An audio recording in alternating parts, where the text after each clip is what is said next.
Hello, welcome back to my channel. If you're new here today, my name is Audrey, and we are going to be talking about the premiere of The Falcon and the Winter Soldier.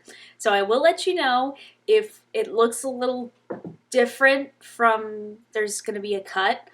I filmed with my microphone broke this morning, so the audio quality is not going to be the best because I have to use my camera, but it's all good. Tuesday's video will be a little bit messed up as well since I'm going to film without it, but then I'm going to buy a new and even better mic on, well, tomorrow after I film my other videos. So next video will be great audio quality, I'm hoping, knock on wood, because I always have some sort of problem. However, yes, I'm refilming this. As I said, we're going to be talking about Falcon Winter Soldier. I'm going to be doing a breakdown, and then at the end I will share my thoughts and sort of theories to go forward for the whole season. If you're new here, I would love for you to subscribe. I do 2 videos a week, Tuesday and Friday. Lots of nerdy content coming to you shortly. I have a lot of comic book stuff particularly to talk about. Tuesday I will be giving my full review on Zack Snyder's Justice League. Sneak preview. I'm shocked that I love it. So yeah, that's where it is. And yeah, so we are gonna go ahead and get started with the breakdown. The first thing I noticed, and I've started to pay really close attention to the Marvel Studios logo. So the opening credits, we do hear the shield and we see it flashes like the silver of the shield. So we do see that happen. That is an update I can give you for this. Obviously, it was different for WandaVision, so they are updating things with the Marvel Studios logo. The opening, it starts with the conversation Old Man Cap and Falcon had about the shield feeling like it belongs to somebody else. It's obviously this huge thing that is going to stick with Sam, that he feels like he's an imposter. Well, we got somebody else to talk about later. But he packs up the shield and then he goes off and does a mission as a contractor for the Air Force against the LAF. I looked it up, it's not a Marvel Comics thing. So it's some sort of organization. You get the return of Batroc the Leaper from Captain America the Winter Soldier. He leaps around a lot and he ends up getting away. I thought we see the fight sequence from the trailer. Casey. Red Wing is, in the comics, Red Wing is an actual Falcon. In this, he is a drone. But I do enjoy the fact that Sam talks to him like he was a pet. And man, has that little drone got some firepower on him. I mean, he takes out an entire helicopter there. But he ends up successful with the mission, but Batroc the Leaper does get away, so we're going to figure out what's going on with him a little bit later. We didn't get too much insight in exactly what they were doing. Flag Smashers are introduced as Sam and his name is Joaquin, I think, are in Tunisia just having some drinks and it looks like some tea actually. Fun fact, that character that is there, it becomes Falcon later in the comics, so that's something to keep out for. I don't think we'll get a new Falcon. I honestly don't even see it happening sometime down the line, but I can see it as like a nod and an Easter egg sort of thing. That is where they're going with that.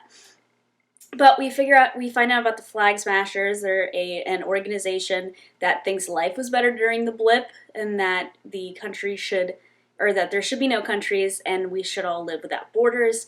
Now, the Flag Smashers have become a group in the MCU. In the comics, they were one character that had that ideology. So they've become more of an organization that is very mobilized by the web, seemingly, probably the dark web or whatever. I don't think it's something like you can just check on what they're doing. It's like it's a following. As far as things are right now, they don't have names. They all go by they wear masks at these events. So not in the good way, but I'd say they seem similar to like Anonymous, the following that is. That would be what that would be most like for this. The Joaquin asks where Steve is and says that there's all of these conspiracy theories, including the fact that he's now living on the moon, which is not true. We don't really figure out what happened to Old Man Cap. Honestly, I think they might want to just be like, we're going to pack this away for a rainy day, because the writers and the Russo brothers could not agree on what exactly was going on with Old Man Cap. So I think in order to just alleviate loose ends, just like, yeah, we're just not really going to talk about it. They haven't officially said he's dead, but basically, he's missing. In the Smithsonian exhibit, it says that he disappeared after the events of Endgame, so it's possible that they just think that he's dead. I mean, people mourn him as if he were dead, so it's possible that's what happened. I think it would be very hard to explain to people that he's this old man, and then if the old man died, everyone would be really confused. But that's at least what's happening for now. Sam has this, after this mission, he goes to the Smithsonian, he gives this big speech about how he relinquishes the shield to the Smithsonian, seemingly, saying that the shield should not belong to anybody, it's a symbol, and we need new heroes now. Which then comes back to bite Sam in the ass. Seemingly, I don't think, I mean, this was the goal the whole time. They wanted Sam to relinquish the shield, and I think that they never wanted him to have it in the first place, which I will talk about a little bit later. Rhodey has a conversation with Sam and just straight up asks him why he did not take up the mantle of Captain America, because if we're being honest, Rhodey is now pretty much taking up the mantle of Iron Man, not in full name, but it might be a similar situation where Falcon just still goes by Falcon, but he has the shield anyway. We know he's going to get it eventually, but that's the legacy he's taking on. So Rhodey has a similar situation. Obviously, he is his own character, but that's kind of where that's going. And yes, we're getting Ironheart, which is another continuation of Iron Man, so we'll see, but I think in that aspect, it's like they're taking up the mantle in that way.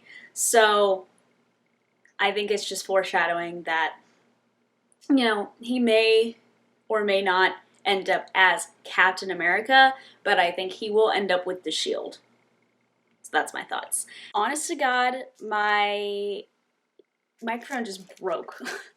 It literally doesn't turn on, and I opened it and the whole thing is corroded. So I don't know what you heard, but I'm not starting all the way over. So I'm going to start from where we pick up with Bucky. There's a very cool assassin sequence where it was back when Bucky was the Winter Soldier. We figure out he's having a nightmare, and he wakes up seemingly about to murder this innocent person. Although it's really funny because everybody he's fighting seems like a villain, even though he's clearly the villain. But, it's funny how that happens. We find out he was pardoned by the U.S. government after the events of Endgame, so seemingly everybody who did not sign the Accords has been pardoned by the U.S. government, but they are no longer allowed to operate as superheroes unless they were to sign the Accords. But it seems like he still doesn't want to, and I don't think he wants to be a superhero. That's his whole thing. He literally just wants to be left alone.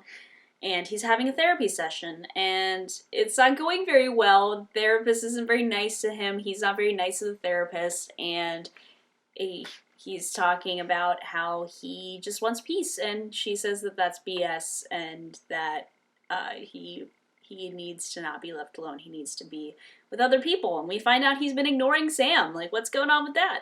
He doesn't want to fight. He says he's gone from one fight to the next for the past 90 years, and he's over it. He doesn't want to do that anymore. Seemingly, that is a metaphor, but also that would imply that he was 16 in the first Avenger, which I don't think so, or that he was 16 when he enlisted in the military, or that he was drafted. That might have been what happened, but I feel like that's still pretty young.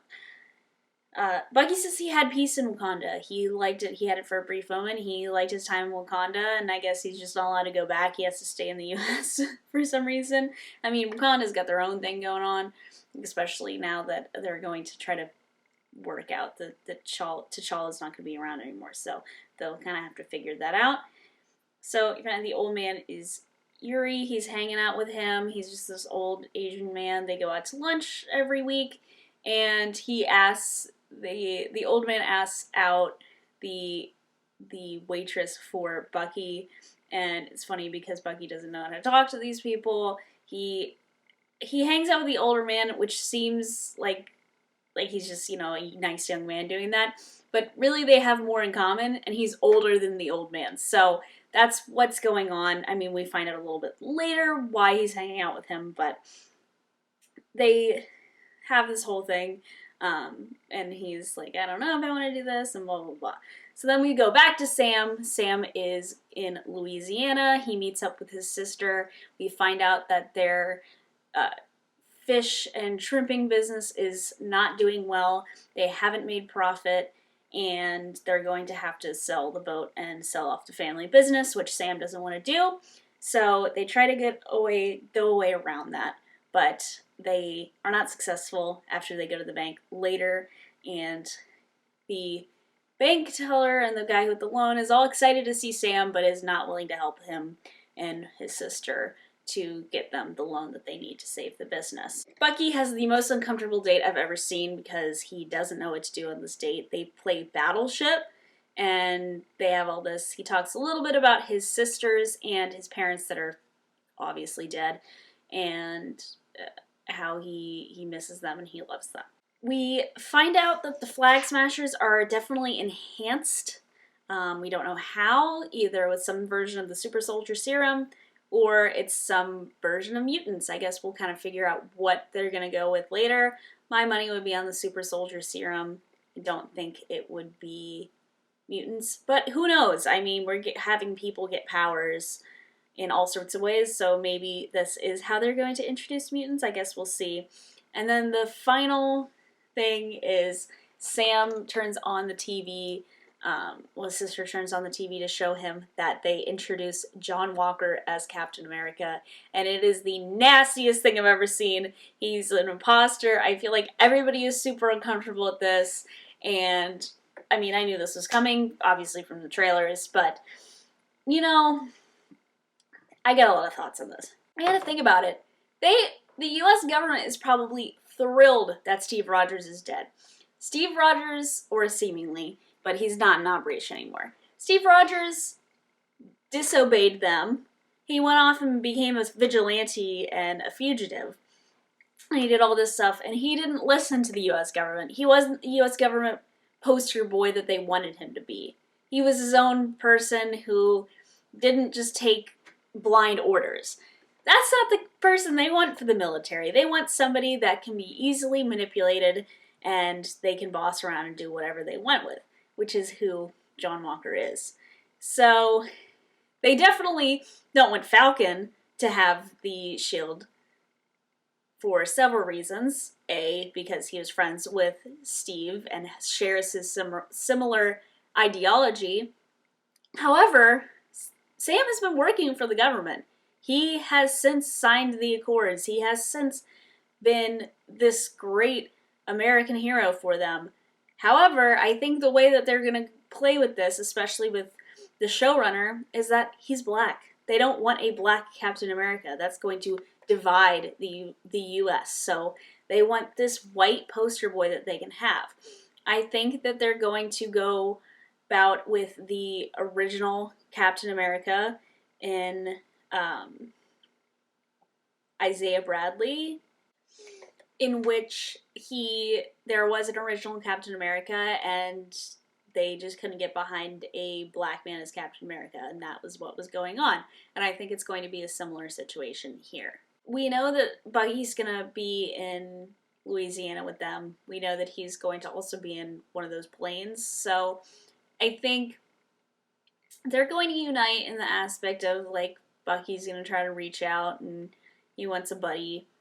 He wants to be friends. He needs a friend. Bucky needs a friend. He had Steve, kind of, and now he has nobody. So that's where they're at there. I think they're going to realize, like Captain America, the U.S. government is not really on their side. And when you have Thaddeus Ross as Secretary of State, how do you think that is going to go? I think we are, and I've said this in my trailer breakdown, I think we are going to get prototype for the Thunderbolts. I think that's what's kind of going on. We know Baron Zemo is going to come in. He didn't get any play this episode yet. We didn't see the main Flag Smasher girl that is always in the trailers, so they haven't been introduced yet. But I think there's something to be said about that it's possible that they've received the super soldier serum. Like Abomination, they received some weird version of this super soldier serum, and he was created in a monstrosity. I think they could be going that way to create the Thunderbolts, which is what seemingly happens in the comics. I mean, Thaddeus Ross puts together a team. I know Baron Zemo is on it, and that's the whole thing. I think that is what could happen, just as a way to kind of make the U.S. look like they're coming out on top and seeming like we got all these heroes and stuff going on. Just for people to rally around. They make a comment that in, now in the world, countries that were allies are now enemies, and countries that were enemies are now allies. Everything is weird, everything is up in the air and messed up. So I think we're going to see some really messed up people in charge of the world, and that's going to be it. Overall, I really liked this episode, and I can't wait for the second episode. It has a very similar feel to the Captain America films, which the Captain America series was my favorite out of all of the MCU. I mean, other than Guardians of the Galaxy. But the finished trilogy, Captain America was my favorite. So, very excited to see where we go from here. If you have any theories about this episode or any thoughts, let me know what you think down below.